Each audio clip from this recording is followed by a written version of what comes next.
Thank you for joining us today at the Unseen and Unpublished talk. My name is Zhenya Swishinsky, and I'm the head of Unseen Book Market and Dummy Award.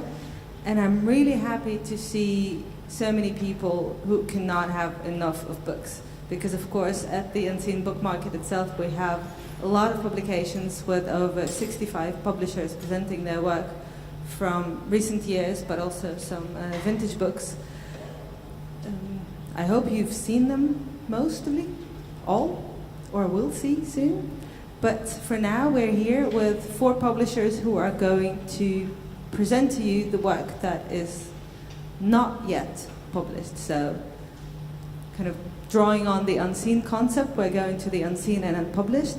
And today, Karina Hesper will talk about her book with Air-Sky Connection and what you can expect in November 2016. Yasul Chiata will introduce the 3 project of editions Xavier Barral.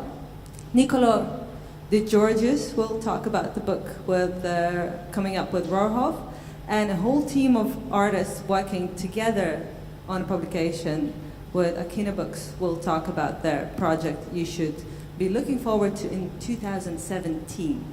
So we start with Karina, and the floor is yours. You have more to tell than I today. Please welcome Karina.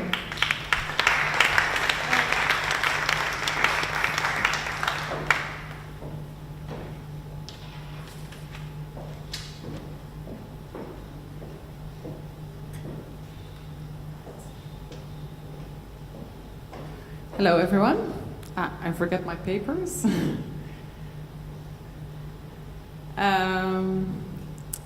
When I was offered this talk, first by my publisher, Rob van Hoesel, the Air-Sky Connection, he's also my designer, and Xenia, I was thinking about what kind of story I want to tell you. I decided on the whole story.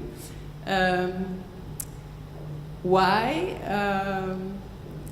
In the last 3 years, I had some ups, but many errors and downs, and it will become clear to you when I show you the pictures. This is actually Unseen. 3 years ago, I was part of the side program. Maybe some of you have seen it. It was close to the Zuiveringshal.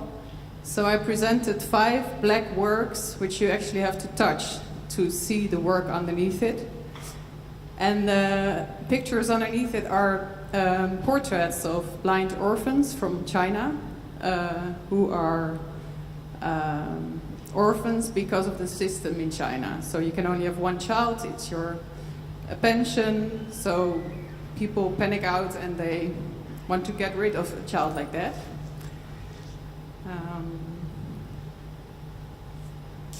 And to me, blindness is a very favorite subject in photography. We like to photograph blind a lot. But to me, I really wanted to connect the way they look at me, so they touch me when they want to see me, and I wanted to do the same for us seeing people. So you have to touch the picture and you have to do some effort to actually see the portrait underneath.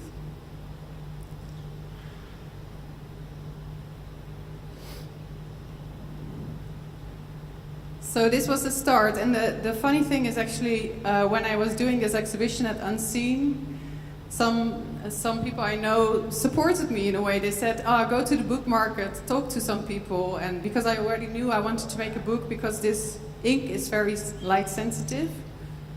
So actually I went to the book market and I talked with Rob van Hoesel, and that's how it all started. So how nice is it that I'm here again 3 years later? That's how it all started. So how did I came up with this idea of using warm, sensitive ink for this project? It's quite a funny story because it all started in my childhood. I used to have this mug, which you see over here, which had a mountain on it, and it changed into an image with a volcano when I drank something hot out of it. And it just stayed with me forever. Like I was 13 when I had that mug, and 10, 15 years later, I wanted to figure out what kind of ink it was. So actually the technique was first, and then the subject came after. I was photographing Miriam for another project. She's an albino and she has about 5% sight. And it was really wonderful to photograph her, and she was actually explaining to me that she had a sister, and it was so difficult to explain to her own sister what she could and what she cannot see. And that was really, I did the research into the ink before I photographed her. And I really had this Willy Wortel, we call this in Dutch, moment, like this light bulb moment, like pling, that's it. When the subject has something to do with technique, it actually works. It's not just a trick, but it actually makes it so much stronger.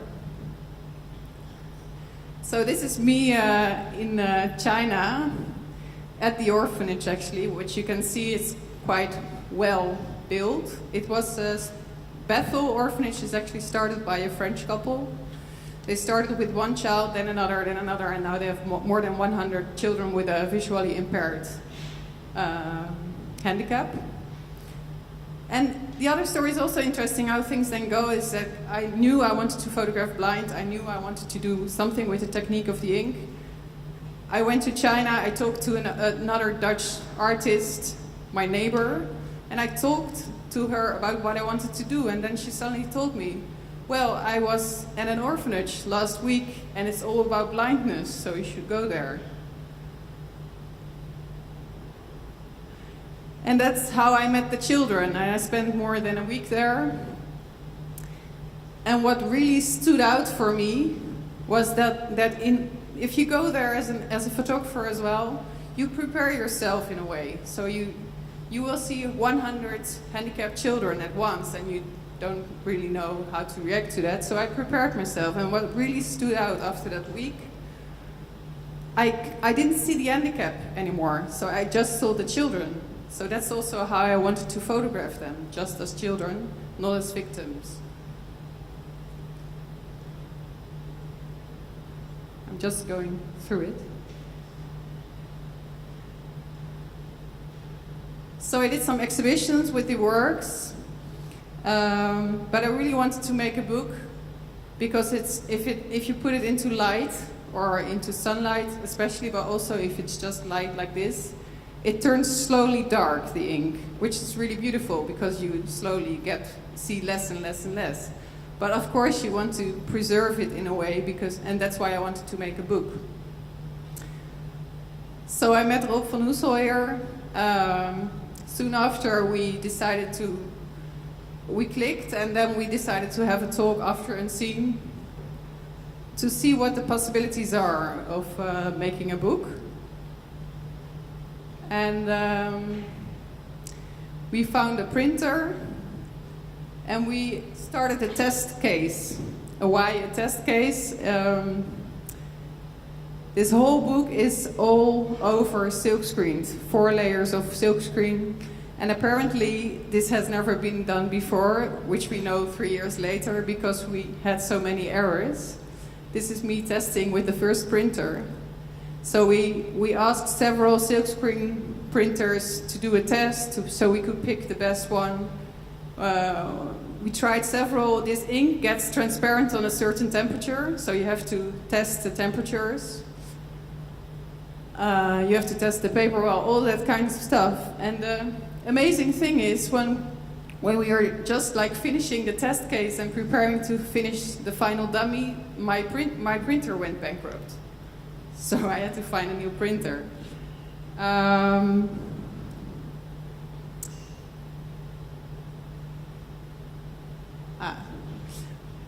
This is at the silkscreen company. So what do you do if your printer gets bankrupt? We took a summer to figure it out, and then we finally found a new one. Where we, in a way, had to start it all over again. Well, of course, we did some testing, but you work together newly. So, and then this is the projection of the new dummy. So this is the final, one of the 4 dummies we were making. And here you can see, oh, it's falling off, but how it works. So this ink gets transparent about 20 to 25 degrees. So I made it like approximately for a museum or in the Netherlands and Europe, like kind of house temperature, but it's also nice that this book is actually alive. So sometimes it's a photography book and sometimes it's completely black. And the second dummy is actually on the table. I'm going to put it here. And as you can see, it's like small or it's narrow. And it actually has a book which has the fold in the middle. As you can see.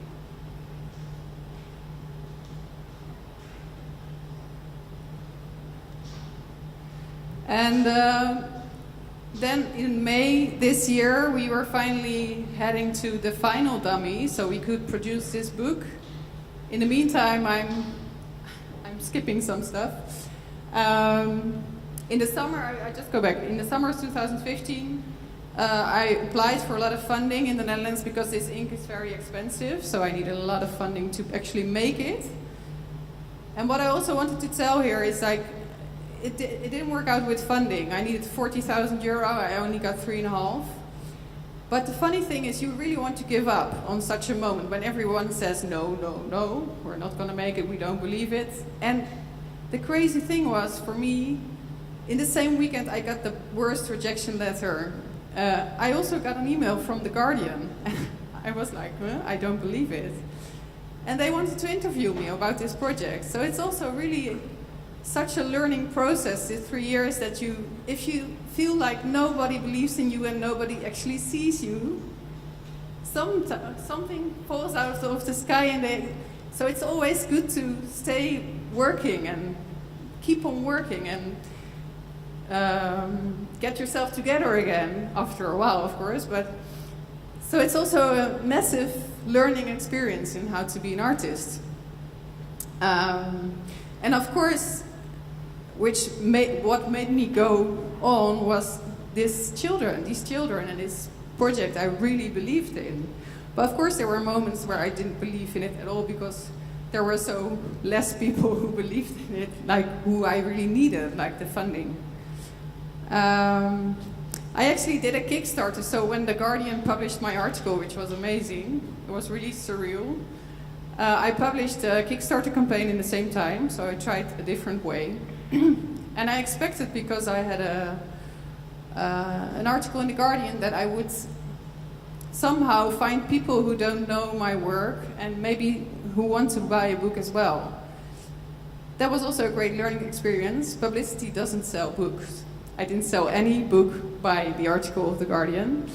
And in the end, I had to cancel my Kickstarter because I needed 30,000 euro. I only got 8. So that was the next failure.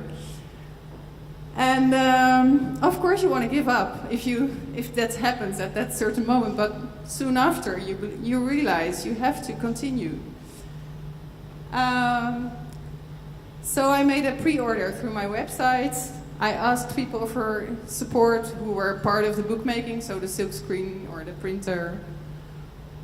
I asked some companies who were related to the subject if they could sponsor me, and actually it kind of worked out, so I was really happy. And then we made the last book, the last dummy. I have it here, I'm gonna get it. So it went to Switzerland, to Boo Boo, and this is like the special binding you might know from New Horizons. I'm gonna close that one. And they glued 4 at the same time, and you cannot open it anymore. How? The ink, which is all over the book, somehow made a relationship to the glue. And as you can see, I cannot open my books, so that was the next failure. So we had to redesign our book completely. Of course, again, I wanted to give up at that certain point. What is so extremely nice is, I'm gonna skip through the images at the same time, is that I'm here today with my final dummy, and it's actually working. This is the other dummy, which is here. At first, design-wise, we really like to make a narrow book because it's related to China and Japan.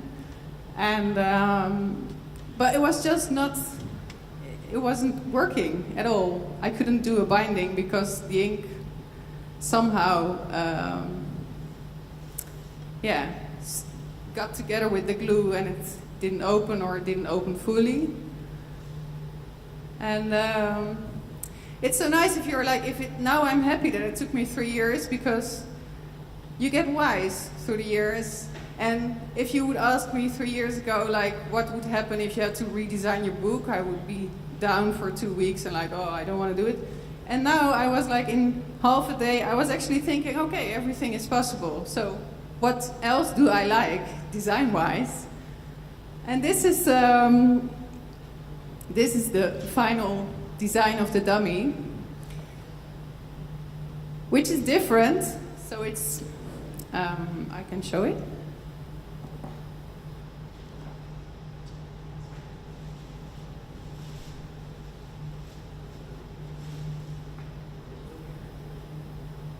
So it's actually nice that it's bigger, it's more monumental, and it has this separate pages in it, so it's not glued together as a book, but it's more like an art piece. And I'm really happy about it, that it all came together in a way. And what is so nice also is that I asked Hannes Walraven, which is a photographer who got blind during his career, and Bettine Vrieskoop, who is the famous ping pong player, to write a text for my book. So now we're finally gonna make it. And I actually have a preview from 3 to 4 at my publisher, the Earthquake Connection, on the book market. If you want to have a look, or if you want to touch it, please be my guest. Or if you want any more information about the project, there are still some pre-sales with 25% discount. You can find it on my website, or you can buy a pre-order at my publisher here on Unseen. Okay, thank you.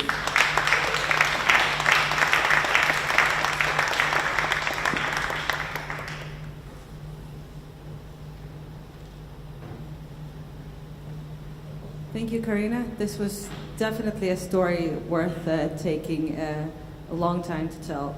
3 years is a long process. The next presentation will be by Ysul Chiata from Xavier Barral Publishers.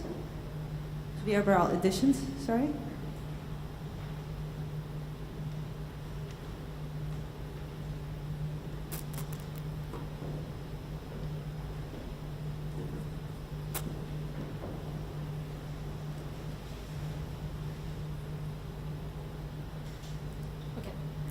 Hello everyone.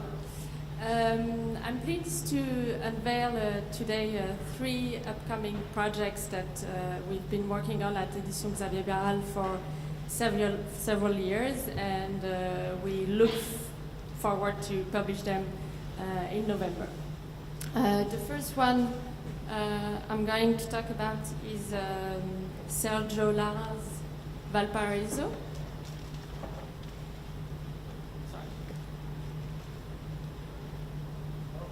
Okay.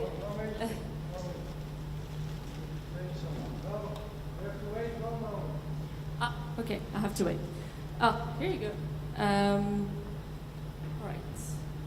So let's keep moving. Okay, it's a slow move. So Xavier Barral has a long story of working on Sergio Lara's photographs for over 25 years. Without never meeting him, he's been working alongside Agnès Cyr, who was director of Magnum, and is currently director of the Henri Cartier-Bresson Foundation. And Agnès and Sergio Lara initiated an extensive correspondence for 30 years without as well never meeting. And together with Xavier and Agnès, yes, okay, I think we skipped one. They published the first in 1991 for an exhibition at the Rencontre d'Arles. They did this first book of the photographs of Valparaiso, which was one of the 4 books Sergio Lara published while he was living. And it was included 40 photographs with many famous images of his this one you may know, that he took very early on at the age of 20, because he found very easily in Valparaiso what, more than in any other places of the world he photographed, this state of grace you need to make a good photograph, according to him.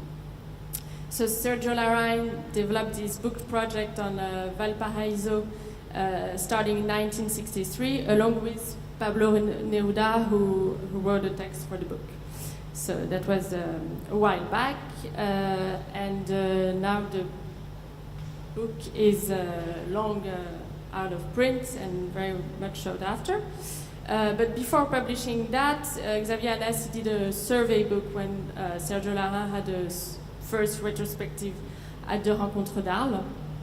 And because they wanted first to recontextualize his work, because when he was living, he didn't want his work to be shown, published. He was at the end of his life living in a reclusive way.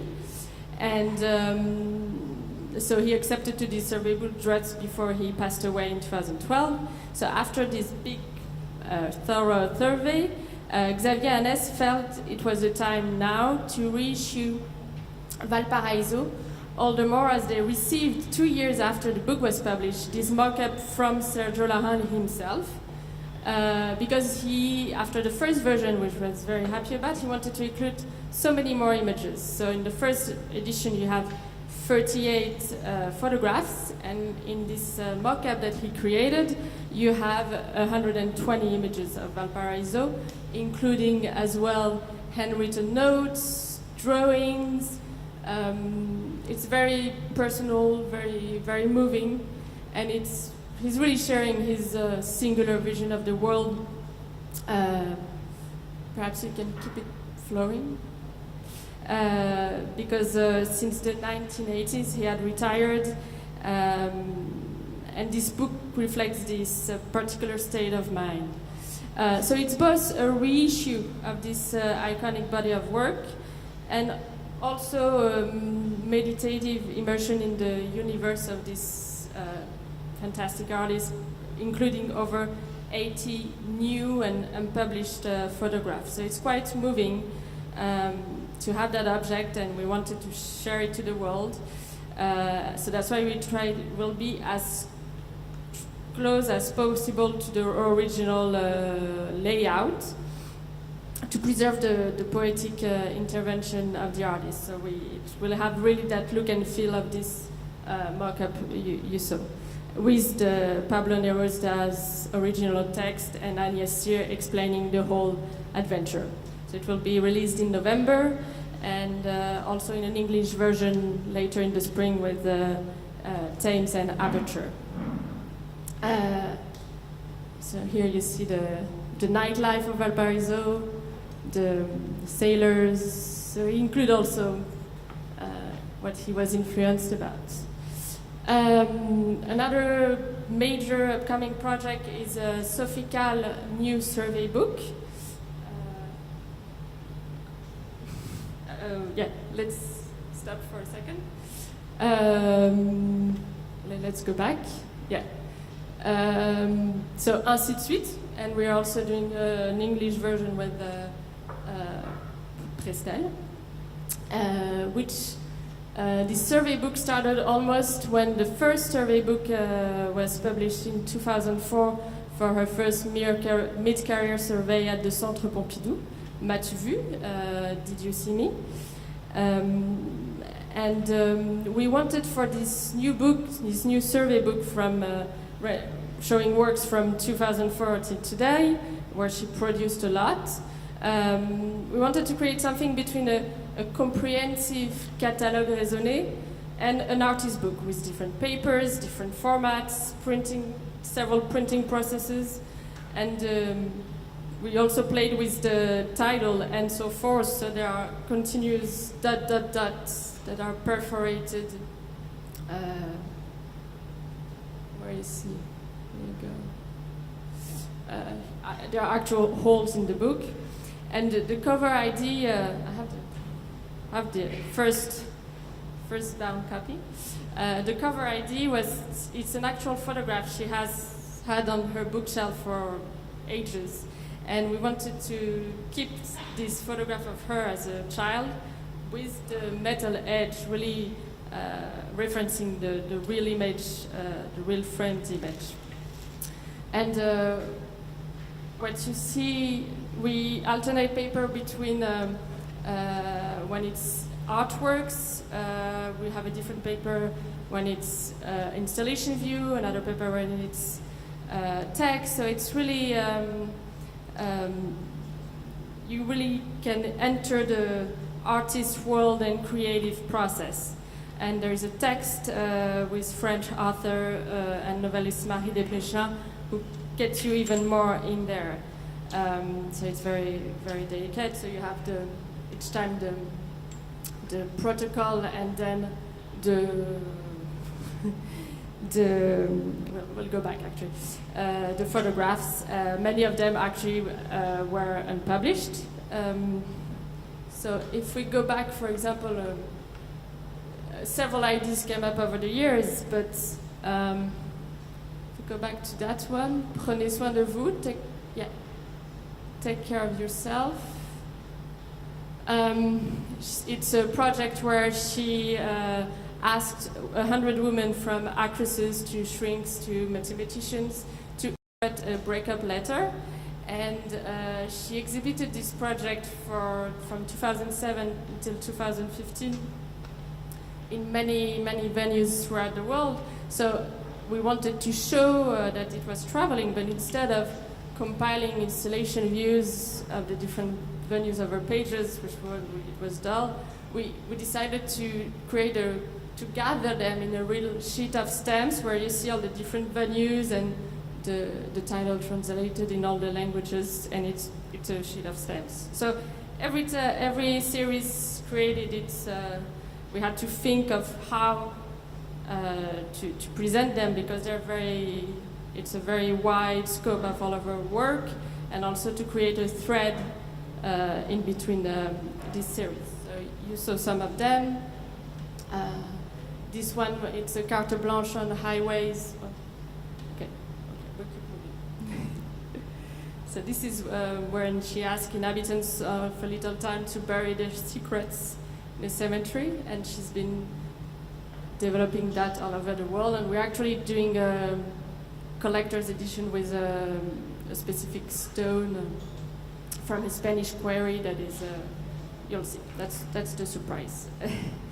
And you see other performances where she has people to tell secrets in hotel room. So that gives you an idea of that's the work she did on her mother, Rachel Monique, going back into her archives and diaries after she passed away, which we actually did a first book, separate book on, with the embroidered cover that we have at the booth if you want to see it. I'll move on to the last and next project that I wanted to share with you today. It's a French photographer Raphaël Dalla Porta's project on the Ruprestrian cave Chauvet. Raphaël Dalla Porta was selected as a foam talent in 2001 for his body of work Antipersonnel. I'll show you quickly, maybe some of you have seen it. So that's the cover, where he staged landmines like jewels from an advertising campaign. To Raphaël Dalla Porta, one of the greatest strengths of photography is to inventory, capture, and bring new light to the world around us, always following a rigorous protocol close to a scientific approach. He always chooses symbolic subjects, and this work in the Chauvet cave is in the same vein around the fragility of life.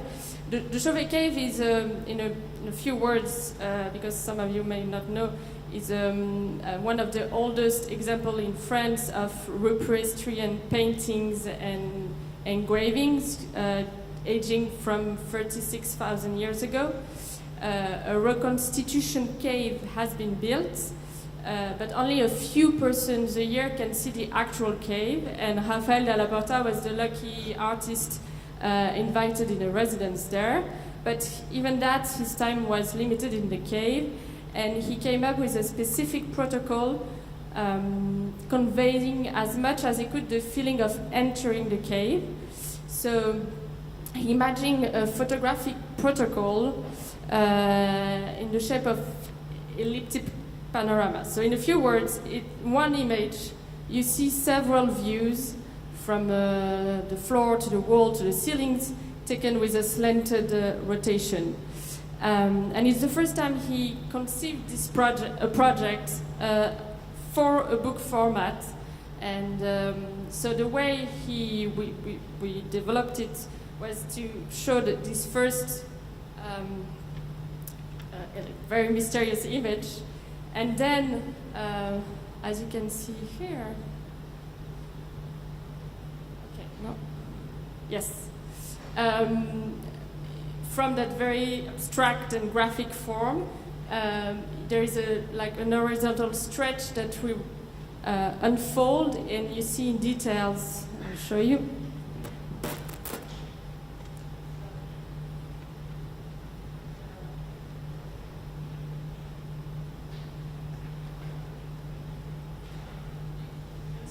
More later. So you see them in details, the details of the painting and the engravings, and it really creates an unusual, you can keep it flowing, topographic survey, and reveals on one image the different strata of history, like a photographic archaeology. And this technique, specifically created for this project, which was quite technical-wise, quite something to to set up, and able to emphasize the signs of geological and animal lives, and the choice of black and white for these pictures. You can keep it flowing. There are many more. No, maybe. Yes. So you can keep it flowing but it's very abstract. So I don't know if you'll see more, but yeah, at this scale you'll see nicely. So this very unique approach, bringing together art, technique, really, I mean, Raphael really wanted to convey the mystery of these first artworks of humanity. There is a first volume like that with only images with a Japanese binding, and a second volume with text in this is like in a slipcase like that that we've silk screen on the cover. So this is very quick because we couldn't choose, so we decided to show 3 projects. So it's quite quick, but I invite you to come by the booth and see these projects more closely. Yeah. Thank you.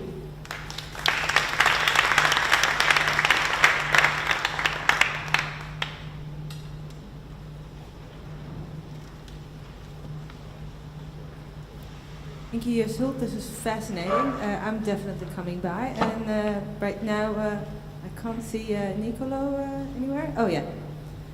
Nicolo de Georges of Roerhof Publishing, or Nicolo Roerhof, will tell you about his upcoming project.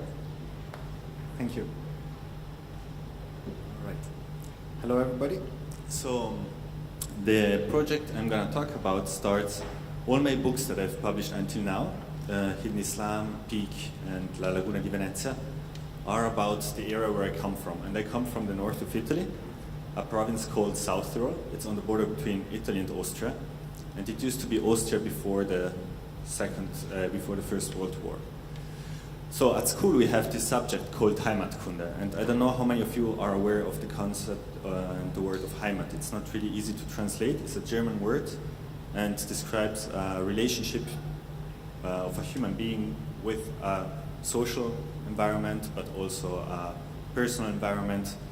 And since my province became Italy after 1918, the school has established this subject at school called Heimatkunde. So you study your area. It starts with who you are, then it goes on to your family, then it goes on to your class, and this goes for 3 years. You study this, and slowly, the maps become a bit more complex, and you start studying where you come from, and you start drawing maps. And I guess from this content, I started to have this idea of creating a contemporary Heimatkunde. So doing books that still deal with the same subjects, because there is not really there's a bit of history, there's a bit of geography, there's a bit of, even sociology on a very basic concept.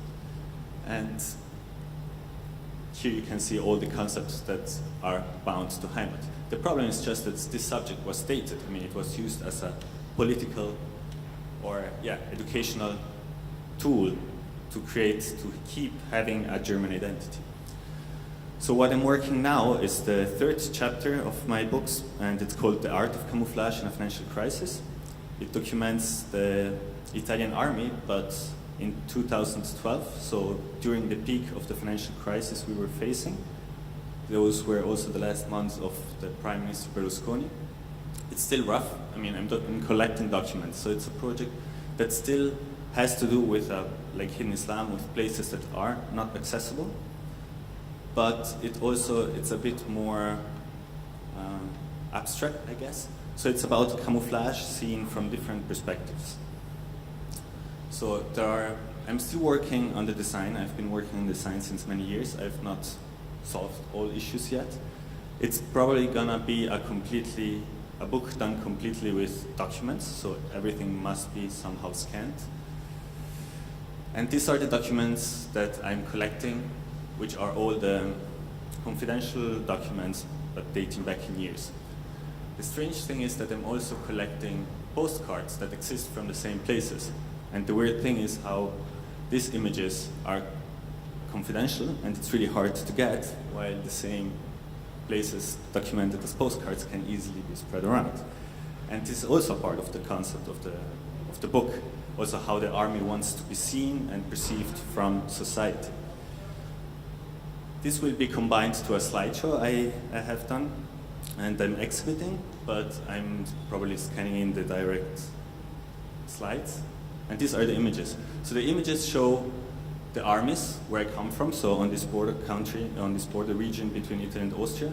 So there were a lot of bases established there to preserve the country, the boundaries. And to have all these images that the army obviously had some cuts coming from the financial crisis, and they cannot even afford sometimes heating. So it's a bit weird. They cannot afford gardeners and all stuff. And obviously it's a change. It's connected to the fact that the whole geopolitical system changed, so armies don't have the same necessity of being placed on such big areas in the home countries. And here the exercise for going to Iraq. So that's a part of the project too. So being camouflaged in a financial crisis that is connected also to war, so it's kind of circles. And also the idea of the enemy and the stereotypes that the enemy needs to have. The camouflage that comes out naturally by nature growing over architecture. Yeah.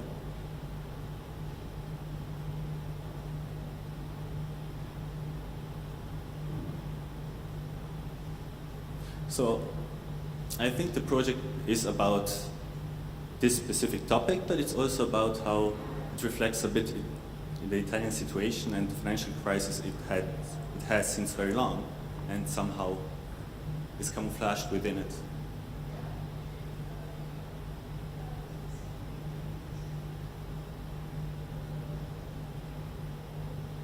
Thank you.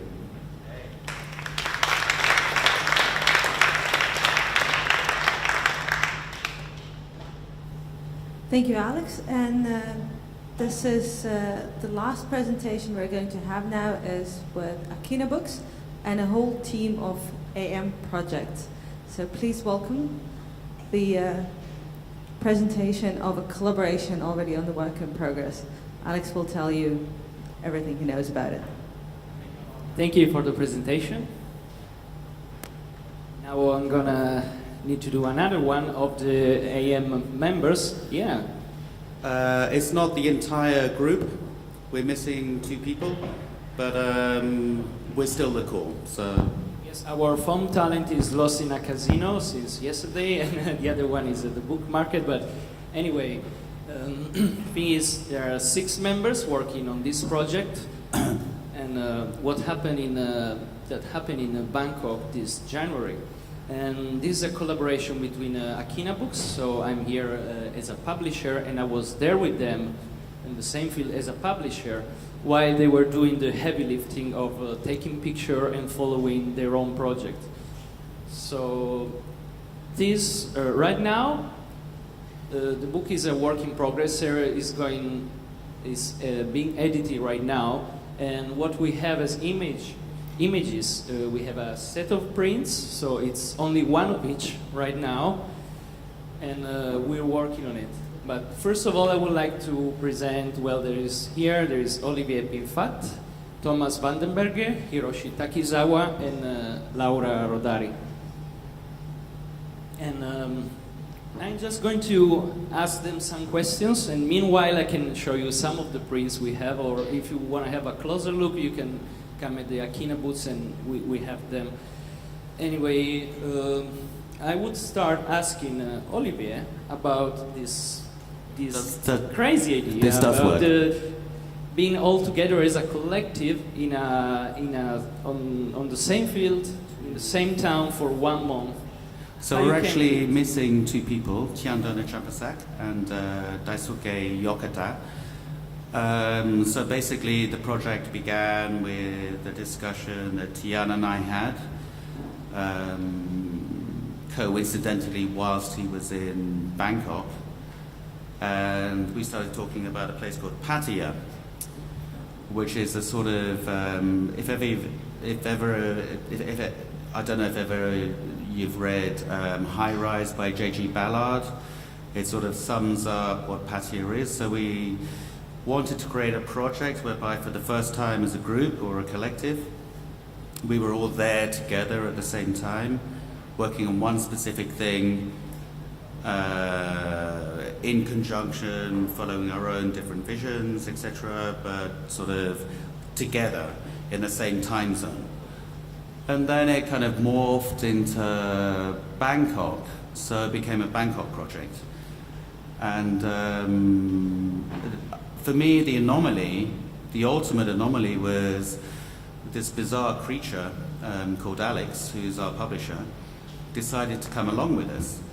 So he has this insight into the work and the feeling, and I mean, he was lost in the city for a month, like we all were.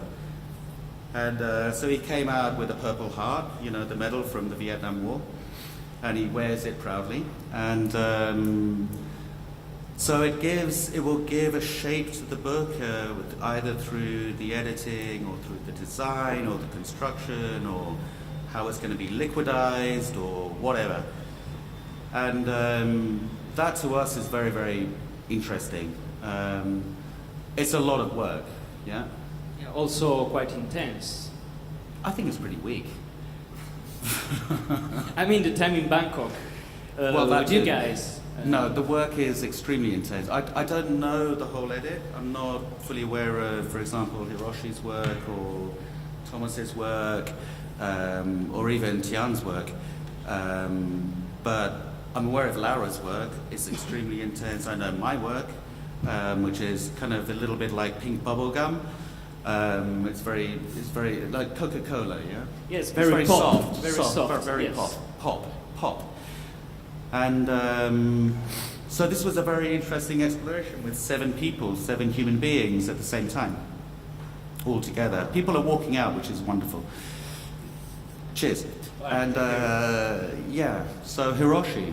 No, another good thing is, I want to explain, we were together in the same city and we started from the same, let's say, neighborhood that was Chinatown. And then after 1 week, people were spreading and going in a different direction and everybody was finding their own different projects. So, and we were meeting at the end for an exhibition that we had in the last week for one night on the exhibition in a place called NACC that was showing some work in progress. But there are like 6 different projects that are strongly related to each other because of the place and because of the vision, but they're also very different from each other, and they're not aware of what was going on with the other projects, and that's very interesting for me. Especially with me because I hadn't actually processed anything. My exhibition was just a row of empty film canisters, because I have my own printing process, my own film processing techniques, etc., all analog, and I wasn't prepared to start throwing film away. So, but everybody else had stuff on the walls. Well, so for example, Thomas Hiroshi had an enormous installation of, I believe, photographs of bed sheets. Is that correct? Yeah, bed sheets. I don't know how many pictures were in that installation in the exhibition. It's like this one here, but it was a huge installation. It was enormous. Enormous, yes. I think there were about 32 or maybe even more, 64. I didn't count. I didn't sit there counting them, but there were a lot. So somebody was working in analog, for example. He exhibited just empty rolls of films, a huge line of them. Yeah. Or Thomas managed to find a darkroom there, and so he had some darkroom prints. And Hiroshi made this. And I discovered Tinder. What? I discovered Tinder. You discovered so Tinder. twisted. I don't believe you discovered it there. Did you? You discovered a lot. You discovered trims. Yes, sure. Okay, and so I wanted to ask Thomas what you were looking for. I mean, what was it? Since there were 6 different projects and they were looking for different things in different moods, different sides of the same city. What you were looking for in Bangkok? I was looking for real intimacy in a city of sex industry and everything else. It's pure chaos. So I was worried if I would find some true connection and real intimacy with women that have something to do with the sex industry, and didn't. So for me that was a good experience to look how they look at their world, how we're looking at Bangkok, how we're looking at the sex industry, and yeah. Okay, then a question for Laura. You were working mainly in the city's part of the town, and I would say, yeah, your work, I've seen it, it's pretty graphic, and so what was your point of view, if it's important, as a woman there working on this kind of images, or Okay. how was it? I think there is not a point of view of a woman for me. It's just a point of view of photographer. And that was I feeling when I was taking pictures. A point of view of human being in that big mouth, which is Bangkok. Just show you Can your I picture. just say one thing? Hello. But there's a kind of sensitivity or a resonance that comes from your work that doesn't come from anybody else's. But that's not because necessarily you are a photographer, but it's also there's a feminization that you might not even be aware of. There's a sensitivity that, for example, my work lacks. Yeah, but you know. I think it's my sensitivity, not as a woman, but as a photographer. You see, that's where I don't feel a that's woman where when I I photograph, but that's where I would disagree. Yes. But anyway, that's a not- male-female issue. It's But not a question of gender. I think actually it could be, you know. Should be. No, could. I didn't say should. I don't like that word should. Could be. Okay, could be. Yes, could be. I was also doing the same. I was working in brothels, but my focus was on sort of the degradation or the decay of the body. So I was looking at a lot of and working around a lot of old women, and then I kind of moved into an area of transgender. So I was working with a lot of young boys who are sort of halfway between having a full sex change, and that was also really fascinating. But also I kind of immersed myself back into a realm that originated from my conversation with Tian, which was based around Ballard and boroughs and et cetera, et cetera, et cetera. I mean, I know the city quite well, but I think what we realized earlier on, why we didn't go to Pattaya and why we ended up in Bangkok, was because Bangkok is like this rabid beast. I mean, it's an enormous monster, and you get lost in it. And we wanted to get lost, and we got lost. So the book is about kind of getting lost, but somehow synthesizing the different visions into a miasma of very different kaleidoscope. visions. Yeah. Also, Tian is not Distinctly. here. He was taking picture like drone, and on the main road of the town, it is all like gray, concrete gray, and from the fabric. skyline, you can touch the building, and everything is very claustrophobic, and he was trying to picture this claustrophobia, taking picture only when he could touch the building in front of him, so from upside down. And so there are 6 very different visions that we are now mixing and editing in a single book. And so far we have the prints, and that's just teasing, and let's see what happens next. Just to finish, I have only one question for Hiroshi. What did you find in Bangkok? Love. Okay, that's it. Finish. Thank you. Thank you very much. I think that was the shortest answer, and maybe also the answer to the questions, what do you find in the book market? So go check out all the books and talk to the publishers. I don't know how about you, but my wish list just grew enormously, and my question list as well. So I'm going to come and bug you with a lot of questions very soon. And for now, thanks a lot.